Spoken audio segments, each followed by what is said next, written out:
the most epic video of the week. What units should you farm? So this week is actually pretty slow, I'm not gonna lie, this is a pretty slow week, but next week the 25 million celebration starts, so I'm pretty hyped about that. So let's start from the, of course, the first mission, which is incorrect. This mission for some reason is staying up one more day, so if you haven't farmed Ashura for some reason, and it's still available while you're watching this video, do it.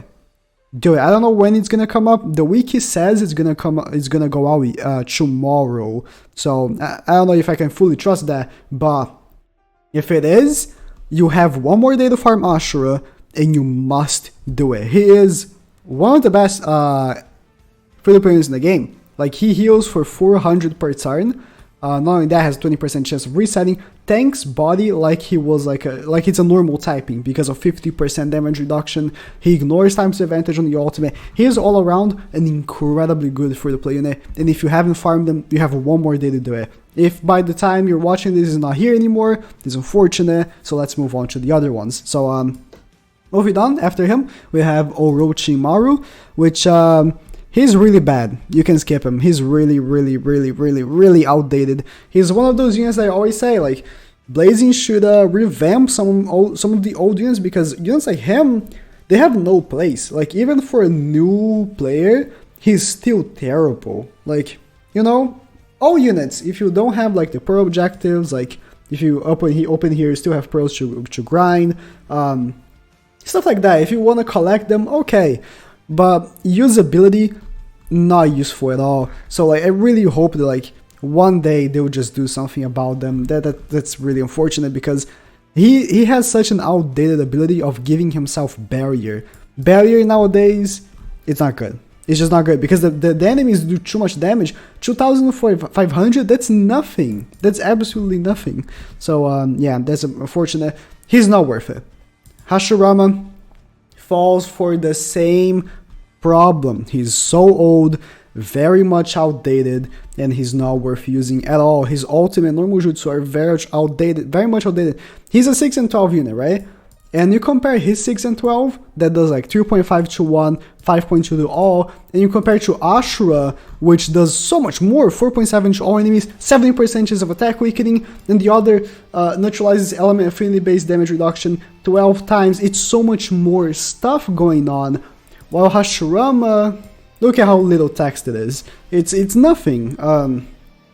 They really gotta do something about this. Same thing about Tobirama, old unit that got really outdated, gives himself barrier. At least he gives himself barrier in the normal jutsu. Orochimaru has to do the full ultimate to give the same amount, but still a very bad unit. And again, barriers are very much outdated nowadays. Very unfortunate. Now moving on to something good. Jiraiya. Jiraiya actually is a good unit. He's one of the units that are really old, and actually, because they were so good when they come out, one thing is that they have been doing is they have been laying out the OG 5 impacts, CM2, Jiraiya, Tobirama, Hashirama, and Orochimaru a lot lately. I hope they don't keep doing this, because maybe they are just lazy, I don't know, but these are the OG impacts. So yeah, why is Jiraiya so good? So if you're new to the game and you don't know what Jiraiya does, let me introduce you to like the oldest good for the play unit. He's so old, he doesn't even have a limit break. For impact, he's one of the few that doesn't have a limit break. Like, on the top of my head, the only impacts I can think that don't have limit breaks are him and Kushina. Kushina is bad though. So his normal jutsu is what makes him good. 3 times to all, which is not very good damage, but 60% chance of slip damage for 5 turns and or immobilization for 1 turn. Once he's max duped, because he's a free to play unit, he will always be max duped, of course.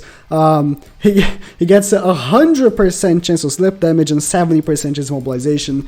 It can be very helpful for a lot of scenarios, because his normal jutsu, it's a long range circle that is around him, so he can really hit a lot of people. The ultimate is really bad, but you can hit a lot of people with the slip damage. Slip damage is percentage based damage according to the amount of health that the enemy has, so You can do a lot of damage in enemies that have a lot of health, even though this unit doesn't do damage himself, it's a slip damage. So he's a really, really good unit. 100% you got a 99 luck him. Because he doesn't have a limit break, it's quite easy to like quite maximize him, because the maximum that he can do is really to get 99 luck, so it really should be what you're going to be going for. CM2 Sasuke is another pretty good unit. He is again an OG unit that, because of what he does, he didn't get outdated, so he gives himself 2 perfect dodge with returns and restores his own chakra by 7. Given that he has 5 chakra requirements, so you get a free jutsu back plus 2. No other unit in the game actually does that. Like, he gives himself chakra and extra. That's crazy. So that's exactly what makes him so good. That's just it. That's just the jutsu. That's what makes him good. The ultimate's okay, but the normal jutsu is what makes him good. Gives himself infinite perfect dodges. Ninja Road has been countering it a lot. He used to be more useful when it didn't, but he's still a very, very interesting unit to have. And if you don't have him, you should 100% get him, just for having, of course. Whenever he becomes useful, you have him on your pocket, and whenever he does become useful, your boy is gonna let you know. You gotta be sure of that. Moving on, we have the emergency missions of Temari, which is terrible, is a 5-star, don't even think about it, and Gara, which is a 6-star, but he's really, really bad. Again, barrier for 2000, that's really, really bad, so I would not bother with him either. Now, moving on to the shop, because of course, as I said, the impact side is pretty slow. Other than Ashura, which is gonna go away in a day, it's not much. 1010 has released for global for Ninja Road. She isn't the best, but because she's a new unit, I do recommend getting for collection purposes. She is a big time waifu as well, so there's a huge plus to that. Not only that, again, she can be good, but she's not that great in a way. Immobilization of only 20%, they should have gone for a lot higher. But yeah, as I said, she can be very helpful for skill missions, because she does hit pretty decently high on skill units compared with like the chakra requirement. So that can be very, very useful. But if you have to pick, like if you're like a new player and you only have like a strict amount of coins and you have to pick between the Tenten and the Shizune, which is also here, Shizune is your pick. Not only Shizune is a good unit as a 6-star, but she's also good as a 5-star. I myself have a max duped, let me actually show. I myself have a max duped Shizune and a max duped 5-star Shizune. Wisdom right here, boom. Max duped 5-star and a max duped 6-star. It's 100% worth it. Go for Shizune, max her out, and then max out the 5-star. Or actually, what I did was I maxed out the 5-star first, and then the 6-star. You can do it however you want though.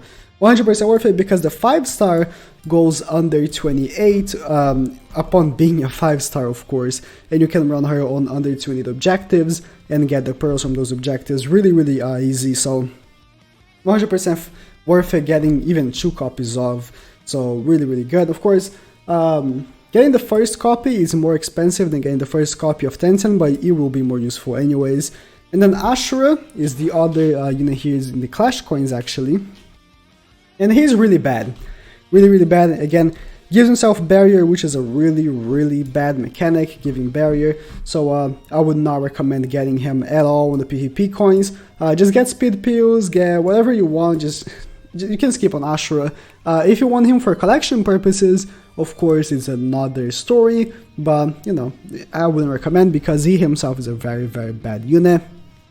Now moving on, this is one I can't show in game, but we have the Kakashi, because the Kage League is actually starting and Kakashi is the reward. So should you grind for getting Kakashi? Because again, it is all part of the grind, just like the other units is. So let me let me show the confirm reward, global ranking. Oh, it can show, okay, you have to actually be in Kage League to show, huh? It's okay, it's okay. So let me go here. What does Kakashi do? On PvP, this is actually incorrect. It doesn't do 70%, it's 50%. I should have opened Lordex to show.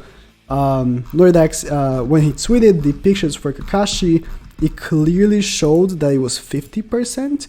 Is it gonna show though?